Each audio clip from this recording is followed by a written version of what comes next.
Arrestato un pusher attivo in zona stazione, il giovane potrebbe essere il maniaco che da qualche settimana molesta e palpeggia le ragazze alle fermate dei bus della zona. La sua descrizione infatti corrisponde a quella fatta da alcune vittime che hanno denunciato di essere state avvicinate e importunate da un giovane dalla carnagione olivastre con un cappello alla pescatora.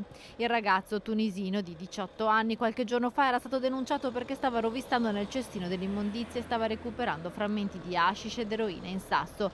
Questa volta, quando è stato individuato dagli agenti della squadra mobile, aveva un panetto di hashish, contanti in tasca e un sex toy. Insieme a lui è stato arrestato anche un connazionale di 25 anni trovato con hashish e un coltello a serramanico.